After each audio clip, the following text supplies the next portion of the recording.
నిర్గమకాండము 39వ అధ్యాయము.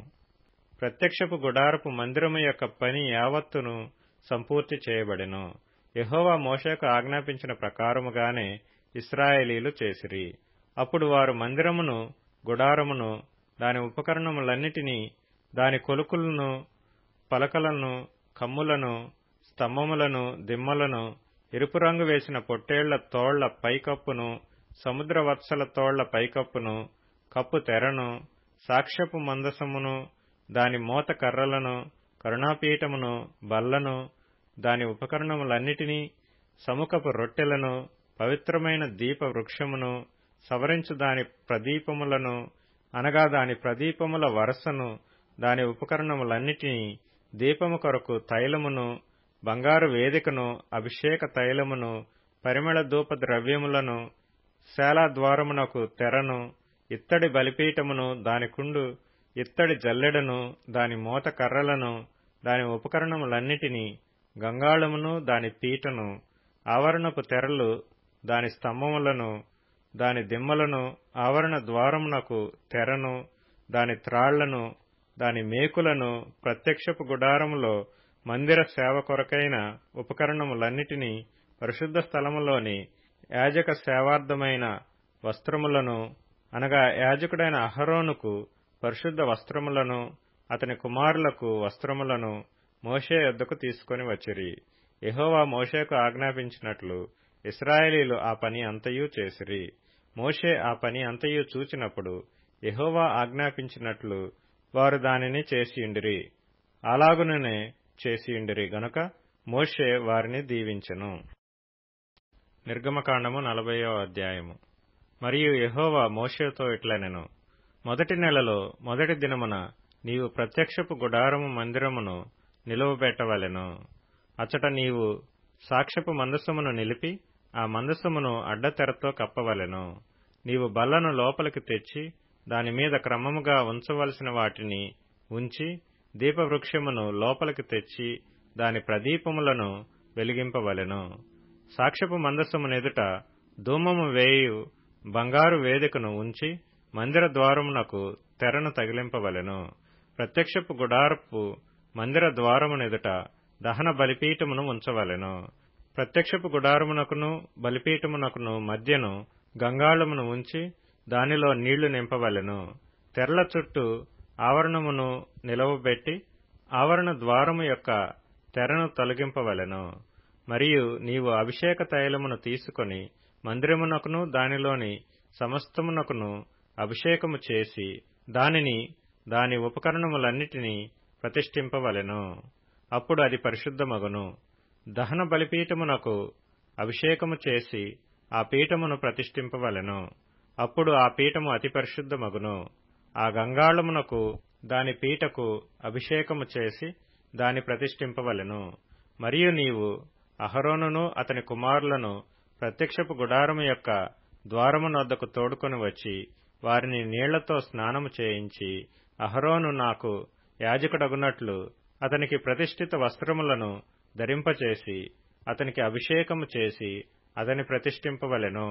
మరియు నీవు అతని కుమారులను తోడుకొని వచ్చి వారికి చొక్కాయలను తొడిగించి, వారు నాకు యాజకులగుటకై నీవు వారి తండ్రికి అభిషేకము చేసినట్లు వారికిని అభిషేకము చేయము. వారి అభిషేకము తరతరములకు వారికి నిత్యమైన యాజకత్వ సూచనగా ఉండుననెను. మోషే ఆ ప్రకారము చేసెను. యెహోవా అతనికి ఆజ్ఞాపించిన వాటినన్నిటినీ చేసెను. అలాగుననే చేసెను. 2వ సంవత్సరమున మొదటి నెలలో మొదటి దినమున మందిరము నిలువబెట్టబడెను. యెహోవా మోషేకు ఆజ్ఞాపించినట్లు మోషే మందిరమును నిలువబెట్టి దాని దిమ్మలను వేసి దాని పలకలను నిలువబెట్టి దాని పెండె బద్దలను చొనిపి దాని స్తంభములను నిలువబెట్టి మందిరము మీద గుడారమును పరచి దాని పైని గుడారపు కప్పును వేసెను. మరియు యెహోవా మోషేకు ఆజ్ఞాపించినట్లు అతడు శాసనములను తీసుకొని మందసములో ఉంచి మందసమునకు మోతకర్రలను దూర్చి దానిమీద కరుణాపీఠమునుంచెను. మందిరములోనికి మందసమును తెచ్చి కప్పు తెరను వేసి సాక్ష్యపు మందసమును కప్పెను. మరియు యెహోవా మోషేకు ఆజ్ఞాపించినట్లు అతడు ప్రత్యక్షపు గుడారములో మందిరము యొక్క ఉత్తర దిక్కున అడ్డతెరకు వెలుపల బల్లను ఉంచి యెహోవా సన్నిధిని దానిమీద రొట్టెలను క్రమముగా ఉంచెను. మరియు యెహోవా మోషేకు ఆజ్ఞాపించినట్లు అతడు ప్రత్యక్షపు గుడారములో మందిరమునకు దక్షిణ దిక్కున బల్ల ఎదుట దీపవృక్షమును ఉంచి యెహోవా సన్నిధిని ప్రదీపములను వెలిగించెను. మరియు యెహోవా మోషేకు ఆజ్ఞాపించినట్లు అతడు ప్రత్యక్షపు గుడారములో అడ్డతెర ఎదుట బంగారు ధూప వేదికను ఉంచి దానిమీద పరిమళ ద్రవ్యములను ధూపము వేసెను. మరియు యెహోవా మోషేకు ఆజ్ఞాపించినట్లు అతడు మందిర ద్వారమునకు తెరను వేసెను.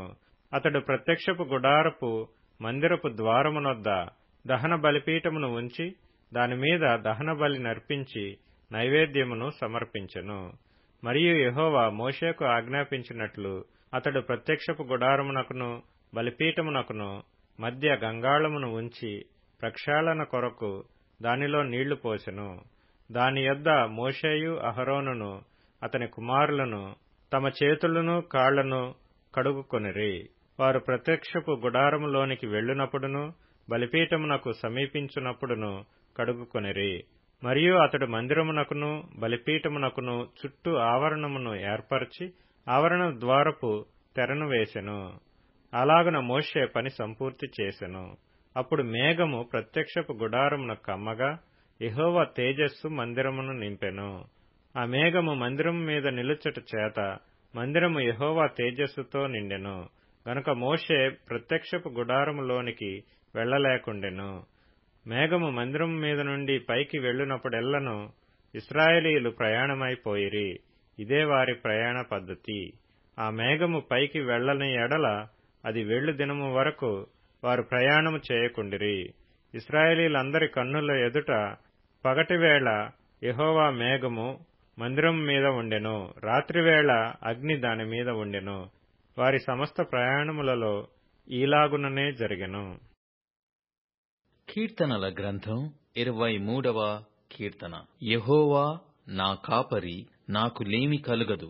పచ్చిక గల చోట్లను ఆయన నన్ను పరుండజేయుచున్నాడు. శాంతికరమైన జలముల యొద్ద నన్ను నడిపించుచున్నాడు. నా ప్రాణమునకు ఆయన సేదదీర్చుచున్నాడు.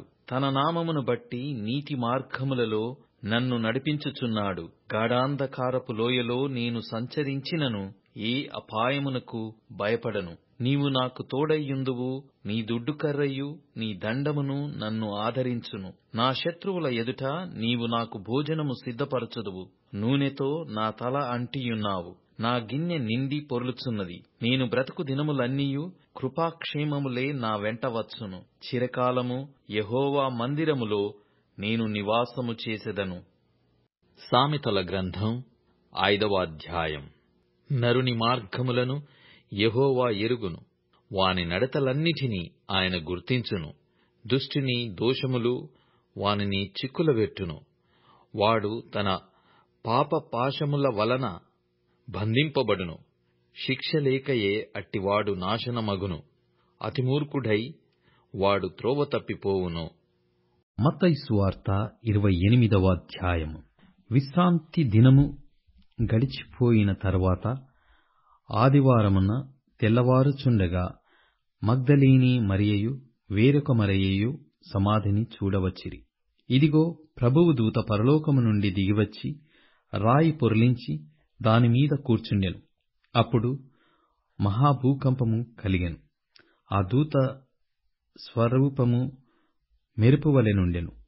అతని వస్త్రము హిమమంత తెల్లగా ఉండెను. అతనికి భయపడుట వలన కావలివారు వణికి చచ్చిన వారి వలె నుండిరి. దూత ఆ స్త్రీలను చూచి, మీరు భయపడకుడి, సిలువ వేయబడిన యేసును మీరు వెదుకుచున్నారని నాకు తెలియను. ఆయన ఇక్కడ లేడు. తాను చెప్పినట్టే ఆయన లేచియున్నాడు.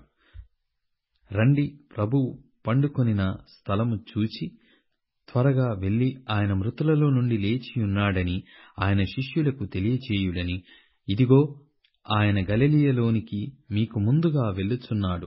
అక్కడ మీరు ఆయనను చూతురు. ఇదిగో, మీతో చెప్పితినెను. వారు భయముతోనూ మహా ఆనందముతోనూ సమాధి యొద్ద నుండి త్వరగా వెళ్లి ఆయన శిష్యులకు ఆ వర్తమానము తెలప పరిగెత్తుచుండగా యేసు వారిని ఎదుర్కొని, మీకు శుభమని చెప్పెను. వారు ఆయన యొద్దకు వచ్చి ఆయన పాదములు పట్టుకొని ఆయనకు మ్రొక్కగా, యేసు భయపడకుడి, మీరు వెళ్లి నా సహోదరులు గలిలయకు వెళ్ళవలెననియు వారక్కడ నన్ను చూతురనియు వారికి తెలుపుడనెను. వారు వెలుచుండగా కావలివారిలో కొందరు పట్టణములోనికి వచ్చి జరిగిన సంగతులన్నిటినీ ప్రధాన యాజకులతో చెప్పిరి. కాబట్టి వారు పెద్దలతో కూడా వచ్చి ఆలోచన చేసి ఆ సైనికులకు చాలా ద్రవ్యమిచ్చి, మేము నిద్రపోవుచుండగా అతని శిష్యులు రాత్రివేళ వచ్చి అతని ఎత్తుకొని పోయిరని మీరు చెప్పుడి. ఇది అధిపతి చెవినబడిన ఎడల మేమతనిని సమ్మతించి మీకేమీయు తొందర కలగకుండా చేతుమని చెప్పిరి. అప్పుడు వారు ఆ ద్రవ్యం తీసుకొని తమకు బోధింపబడిన ప్రకారము చేసిరి. ఈ మాట యూదులలో వ్యాపించి నేటి వరకు ప్రసిద్ధమయ్యున్నది. 11 మంది శిష్యులు యేసు తమకు నిర్ణయించిన గలిలయలోని కొండకు వెళ్ళిరి. వారు ఆయనను చూసి ఆయనకు మ్రొక్కిరి గాని కొందరు సందేహించిరి. అయితే యేసు వారి యొద్దకు వచ్చి, పరలోకమందును భూమి మీదను నాకు సర్వాధికారము ఇయ్యబడియున్నది. కాబట్టి మీరు వెళ్లి సమస్త జనులను శిష్యులుగా చేయుడి. తండ్రి యొక్కయు కుమారుని యొక్కయు పరిశుద్ధాత్మ యొక్కయు నామములోనికి వారికి బాప్తిసమిచ్చుచు, నేను మీకు ఏ సంగతులను ఆజ్ఞాపించి తినో వాటినన్నిటినీ గైకొనవలెనని వారికి బోధించుడి. ఇదిగో నేను యుగ సమాప్తి వరకు సదాకాలము మీతో కూడా ఉన్నానని వారితో చెప్పెను.